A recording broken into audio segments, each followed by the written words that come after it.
Bismillahirrahmanirrahim.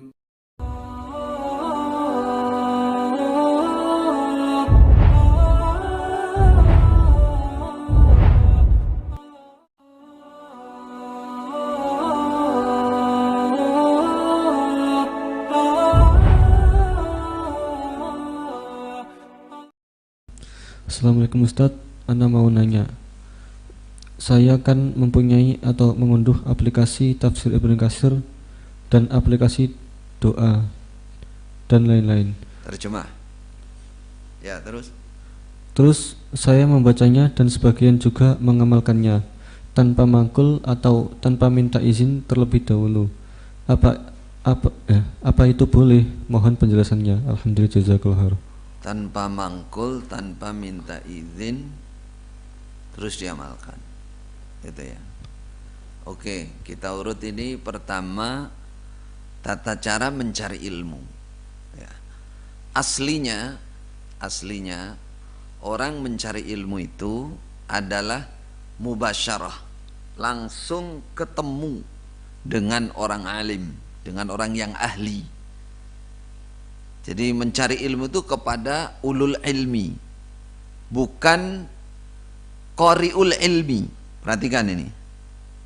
Datang mulazamah, namanya mulazamah, mubasyarah mulazamah kepada ahli ilmu. Kalau hanya orang bacakan ilmu, sama aja kita baca sendiri juga bisa. Yang diistilahkan mangkul-mangkul itu kan cuma baca aja. Ini datang kepada ahli ilmu. Itu aslinya orang mencari ilmu seperti itu, duduk di majelis ilmu mubasyarah.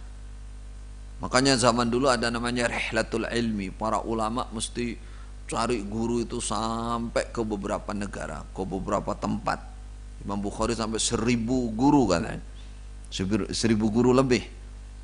Syekh Umar Hamdan itu 40 sekian guru, cari ke Mesir, cari kemana-mana cari guru. Namanya rihlatul ilmi. Ayatnya ada kan? Falaula nafara min kulli firqatin minhum ta'ifatun liyatafaqahu fid din wa liyunziru qaumahum idza raja'u ilaihim la'allahum. Itu. Jadi hendaklah berangkat. Nafara itu berangkat cari ilmu, itu aslinya begitu itu. Namun kalau kita bicara kondisi keadaan, kan tidak semua orang longgar, tidak semua orang bisa datang dan punya kemampuan.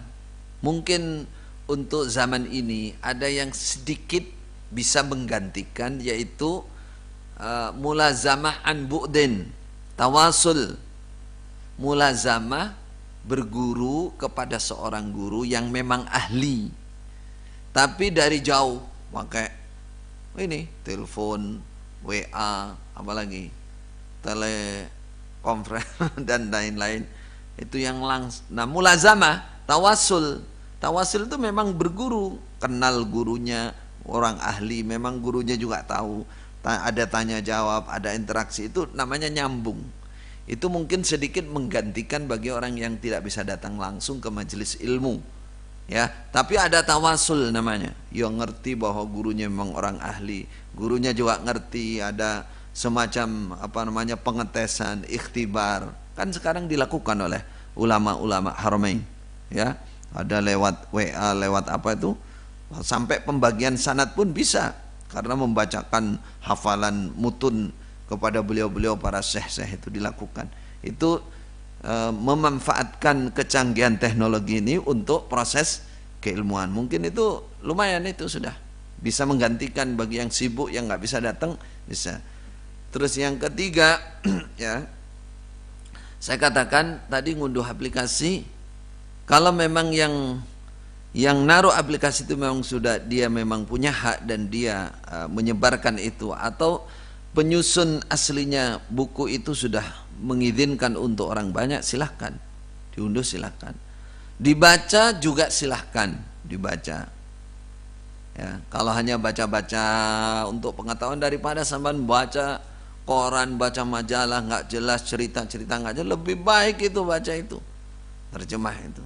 Nah, Kalau untuk pengamalan, untuk beramal ibadah atau masalah hukum-hukum, ya, hukum yang penting untuk menentukan, sampean harus bisa memastikan bahwa yang sampean baca itu terjemahnya benar. Satu, kemudian sampean juga harus bisa memastikan bahwa sampean memahaminya benar. Lah baru itu ada kaitannya dengan beramal. Gitu. Maksud saya, beramal itu para ulama mengatakan dari berdasarkan dalil juga bahwa syaratnya diterima amal itu dua. Satu, isobatus sunnah. Pokoknya amal sampean cocok dengan sunnah Rasulullah, itu satu, namanya isobatus sunnah. Dalilnya, man amila amalan laisa alaihi amruna fahuwa raddun. Kalau enggak cocok dengan sunnah, ditolak. Berarti kalau cocok, diterima. Itu satu. Kedua, al-ikhlas, niat karena Allah, jadi ridha Allah. Hanya dua ini syaratnya. Jadi setelah Anda Islam, iman, mukmin, sudah masuk Islam, dua ini yang perhatikan. Yang diamalkan dilihat cocok nggak dengan sunnah Nabi? Cocok. Dua, karena Allah apa tidak? Karena Allah. Innallaha la yaqbalu minal amal illa ma kana lahu khalisan wa btughiya bihi wajhuh. Allah tidak menerima amal kecuali yang murni untuk Allah. Jadi hanya dua ini. Jadi kalau berkaitan dengan amal, makanya saya katakan kalau sampean membaca terjemah seperti itu, ya, sampean harus bisa memastikan bahwa yang sampean baca benar sehingga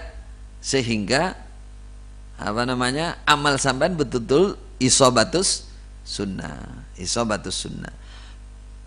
Ya, paham ya? Isobatus sunnah. Makanya secara khusus di sini para ulama juga mengingatkan, termasuk Ibnu Sirin dalam riwayat hadis Muslim mengatakan, inna hadzal ilma dinun fanzuru amman ta'khuduna dinakum. Karena ilmu ini adalah agama kamu, yang menjadi sesuatu yang kamu yakini, yang kamu tetapi, yang kamu amalkan. Maka hati-hati, cari guru itu hati-hati.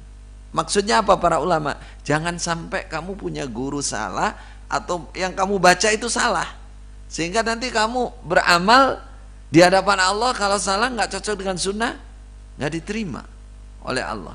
Nanti menjadi apa? Hal nunabbiukum bil ahsarina a'mala alladzina dhalla sa'yuhum fil hayatid dunya wa hum yahsabuna annahum yuhsinuna sun'a. Maka saya katakan, bukan masalah sah dan tidaknya ilmu, itu doktrin yang tidak ada dasar dalilnya, tidak ada dasar dalilnya. Orang mencari ilmu itu kemarin sudah dijelaskan ada berapa itu? Ada 8 menerima hadis itu, ada 8 cara. Ada as-sama, mendengar langsung dari guru. Ada apa lagi? Ada qiraah ala syekh, membaca atas syekh. Ada lagi namanya ijazatul riwayah. Ada ijazatul riwayah dibolehkan oleh syekh. Ada munawalah. Ada munawalah, diserahkan, dikasih kitab. Ada namanya mukatabah, surat. Nah, yang banyak sekarang itu surat. Jadi, kalau dari penyusun dia menyebarkan, ada namanya ijazah ammah juga. Atau dia menyebarkan lewat WA, niatnya dia menyebar ilmu, ya udah itu namanya surat, mukatabah. Ada yang wasiat, ada al-i'lam, pemberitahuan, ada yang wijadah.